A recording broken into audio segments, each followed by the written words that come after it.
Hello, this is Gary at Jack Raven Bushcraft. Thank you for watching our video. This week I'm going to talk a little bit about Blackthorn. Actually, I'm going to talk a little bit about sloe gin.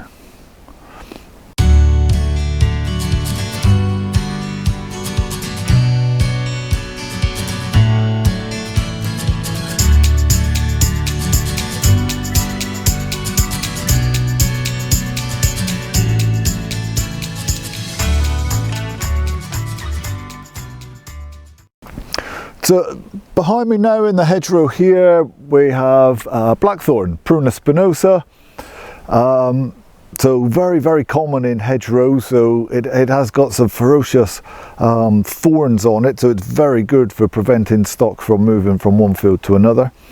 The thorns on Blackthorn are particularly vicious. They often have a green algae growing on them as well, and so if you get spiked by them, it will often become infected.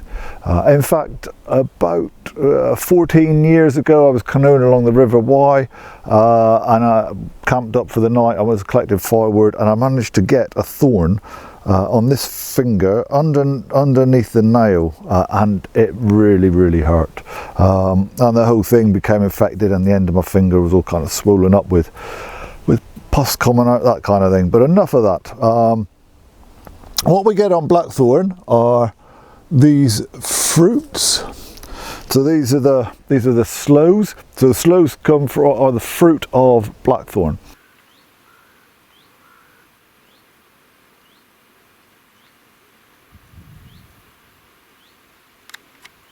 Now they've got this kind of bluey coloured tinge going to them. That's actually, you can see I can wipe it off with my finger, so it's a naturally occurring yeast that grows on the sloes. They're actually a very dark purple underneath.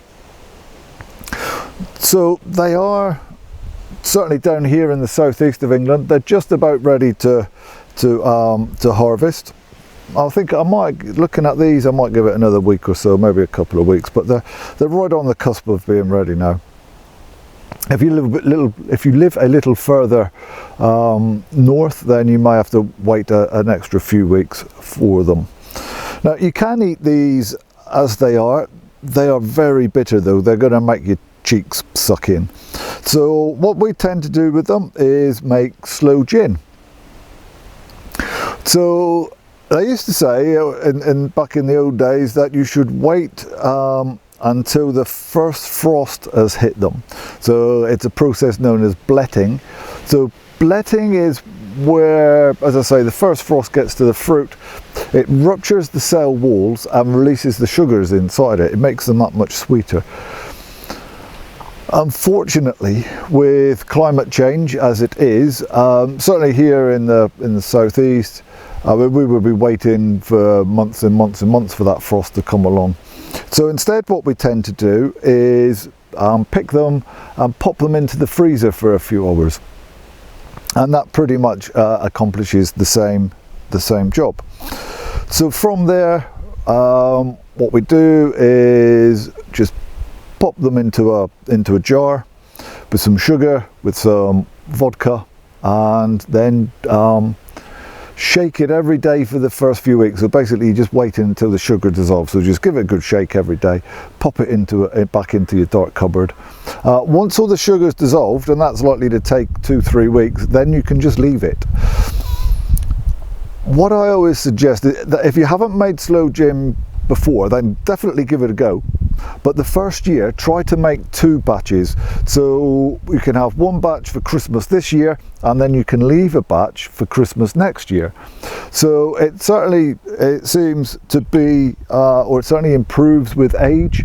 So, you know, don't get me wrong, it'll be fine this Christmas, but the batch that you make next Christmas will be that much better again. And so when it comes to next year and you're making your sloe gin, well, that one will be for the kind of the Christmas afterwards. So you're sort of getting yourself a year in front. This is some sloe gin that we made But I think this one is probably coming up 3 years old. It's one of those that we actually made it, put it in the cupboard, and then forgot about it. And it was only when we moved house that we were kind of going through the cupboards and so on that we found it again. So this is a nicely matured one now. I think it's at least 3 years. And it's just got this wonderful, beautiful purple colour going on from the berries. I won't open it and smell it because you won't get that over the camera, but it smells wonderful as well. These are the actual fruits that are left over from that same batch, in fact. Now, when they've been in the jar like this, so this is the jar that we actually use to make our sloe gin. So once we've strained that off and we've got the fruit left behind, instead of throwing them away, because you can't, I mean, you could eat these, and again, they've gone, if I can just get to one, I mean, the smell that comes from them is absolutely wonderful. But they have gone really very soft now, where they've been sat in the alcohol for all that time.